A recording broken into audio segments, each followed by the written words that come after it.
जिन्हां दा गात जदों जनाजा लैके गए ने ना, जनाजा पढ़ाउण दा टाइम होया, एक नौजवान खलो के आए, कहंदा मौलवी साहब 1 मिनट रुक जाओ ना, इस मरण वाले ने मेरा 5 लाख रुपया देना है। मौलवी साहब ने ऐलान किया जनाब इहदे मैयत दे वारिस आ जाण। 3 पुत्र ने।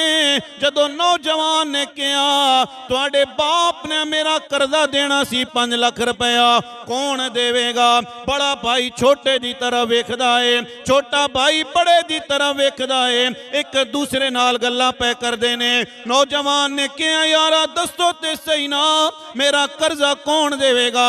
भाइयां ने कहा सानू बाप ने नहीं दसिया है करजा देना या नहीं देना, लिहाजा मैं नहीं दे सकदा वां। हर भाई कहन लगा मैं नहीं दे सकदा वां। बात चलदियां घर दे अंदर पहुंची है। जदों घर दे अंदर औरतां विच गल पहुंची है ना, मैयत दी बच्ची नूं पता चलिया मेरे बाप दे जनाजे नूं रोकिया गया है। अल्लाह मेरे बाप दे जनाजे नूं रोकिया गया है।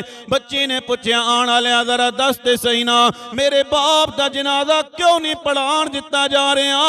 नौजवान ने कहा है एक बंदा खलो गया कहंदा तेरे बाप ने मेरा 5 लाख रुपया देना है। ते बच्ची ने कहा मेरे भाइयों नूं कहो ना मेरे बाप दा करजा दे देना। नौजवान ने कहा भाई देण वास्ते तैयार नहीं ने। बच्ची ने अपने कान विचों कांटे ला के अपना जेवर ला के ते लैके आ गई है। कहंदी है नौजवाना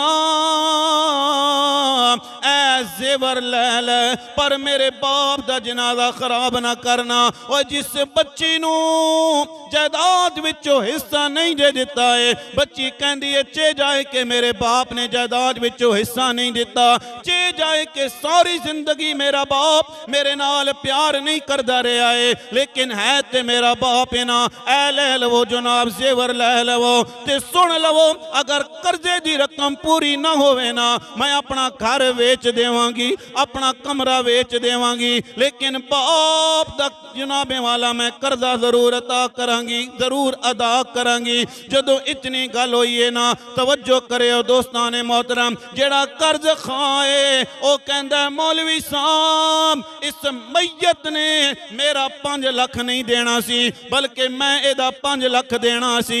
मैं वेख रहा सा हकदार कौन है, वारिस कौन है। मैं भरे मजमे विच ऐलान पे कर दवां ओए लोगों ये 5 लाख रुपया हुण पुत्रा नूं नहीं मिलेगा, 5 लाख रुपया हुण एदी बच्ची नूं दिता जाएगा। हाय हाय मियां साहब फरमांदे ने कि बेशक पुत्र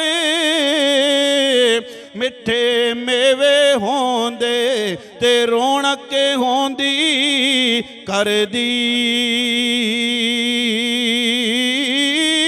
पर दियां जई कोई शैना मुहम्मद ते शमा पराए घर दी। ओ मेरे भाइया